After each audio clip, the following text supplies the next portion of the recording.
So hello friends, welcome to my channel.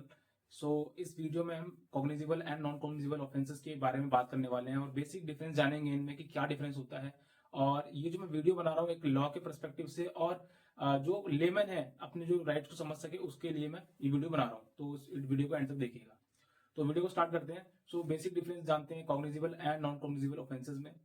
Cognizable offence जो होते हैं वो काफी ज्यादा सीरियस होते हैं, काफी ग्रीवियस होते हैं अपने नेचर में, जैसे कि रेप हो गया, एक्सटॉर्शन हो गया या मर्डर हो गया। तो ये जो सारे इनका जो नेचर है ये काफी ग्रीवियस होता है, काफी सीरियस नेचर होता है, तो इसलिए इनको कॉग्निजिबल ऑफेंस की श्रेणी में रखा गया है।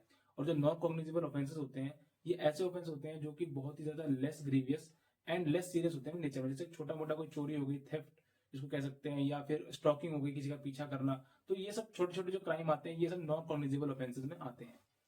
तो अगर कोई ऐसा कॉग्निजिबल क्राइम होता है तो उस सिचुएशन में क्या होता है कि पुलिस आपको उस टाइम ही अरेस्ट कर लेती है। और ये बेसिकली नॉन बेलेबल ऑफेंसेस में आते हैं, जैसे कि मर्डर हो गया, रेप हो गया। ऐसा नहीं है कि बेल नहीं मिलती है, लेकिन इमीडिएटली बेल नहीं मिलती है। इनमें एक प्रोसीजर को फॉलो करा जाता है, उसके बाद बेल मिलती है। ये हम नेक्स्ट वीडियो में बता देंगे डिटेल में जब हम बेल का वीडियो बनाएंगे। फिलहाल इसमें थोड़ा सा ही पार्ट रखते हैं कि हाँ बेल मिल जाती है, पर बेल मिलने का एक प्रोसीजर होता है, उसी तुरंत बेल नहीं मिलती है। एंड जो नॉन कॉग्निजिबल ऑफेंसेस है वो बेलेबल ऑफेंस होते हैं। उनमें जैसे कि अगर जो पुलिस ने पकड़ा है तो उसमें राइट टू बेल होता है, तो उसमें बेल जल्दी मिल जाती है। अब जो इन्वेस्टिगेशन की जो अथॉरिटी है वो किसके पास होती है? कॉग्निजिबल ऑफेंसेस में जो इन्वेस्टिगेशन की अथॉरिटी है वो पुलिस के पास ही होती है, और नॉन कॉग्निजिबल में भी पुलिस के पास होती है। लेकिन डिफरेंस क्या आता है कि इन्वेस्टिगेशन पुलिस स्टार्ट कर सकती है जिस टाइम क्राइम कमिट होता है in cognizable offences. And non cognizable में क्या रहता है कि पुलिस अपनी जो इन्वेस्टिगेशन है वो स्टार्ट कर सकती है, पर स्टार्ट करने के लिए उसे पहले प्रायर ऑर्डर चाहिए होता है मैजिस्ट्रेट का। उस मैजिस्ट्रेट के ऑर्डर के बाद ही वो उसमें स्टार्ट कर सकते हैं। अब कई लोगों को कंफ्यूजन होता है कि वारंट में पुलिस कब अरेस्ट करती है या कब नहीं, तो ये भी हम कंफ्यूजन दूर करते हैं।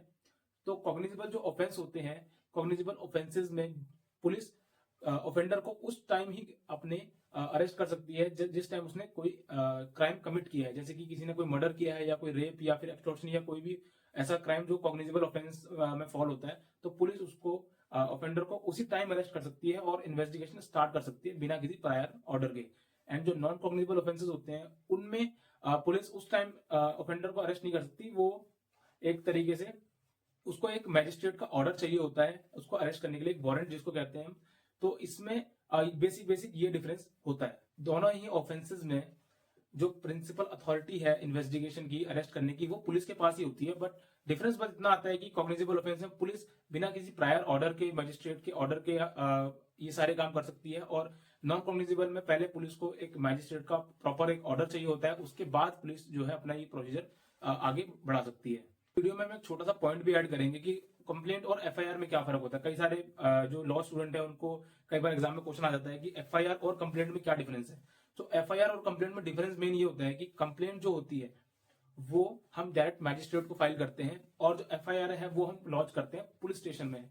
तो एफआईआर लॉन्च होती है पुलिस स्टेशन में, ये सिर्फ पुलिस के द्वारा ही की जा सकती है। और जो कंप्लेंट है हम जो मैजिस्ट्रेट को फॉलो करते हैं वो पुलिस के द्वारा नहीं की जा सकती। वो हम कोई भी लेमैन या कोई भी नॉर्मल इंसान जाकर के, अगर पुलिस उसकी कंप्लेंट नहीं लिखती है तो वो डायरेक्टली जाकर के मैजिस्ट्रेट को कंप्लेंट कर सकता है। और कुछ लॉज ऐसे हैं जिनमें डायरेक्टली कंप्लेंट मैजिस्ट्रेट को ही होती है, जैसे कि डोमेस्टिक वायलेंस की जो कंप्लेंट होती है वो डायरेक्ट मैजिस्ट्रेट को होती है। उसमें आप डायरेक्टली एक ऐसा जैसे केस बनाते हैं डायरेक्ट, जैसे इसमें हम केस बनाते हैं डोमेस्टिक वायलेंस का, तो उस उन टाइप की केसेस में डायरेक्टली जो कंप्लेंट होती है वो मैजिस्ट्रेट के पास होती है। तो वीडियो की जो इन्फॉर्मेशन है वो अच्छी लगी हो तो इस वीडियो को लाइक करें एंड शेयर कीजिए अपने दोस्तों के साथ और अपने फ्रेंड्स के साथ जो कि टॉपिक के बारे में जानना चाहते हैं, और सब्सक्राइब कीजिए मेरे चैनल।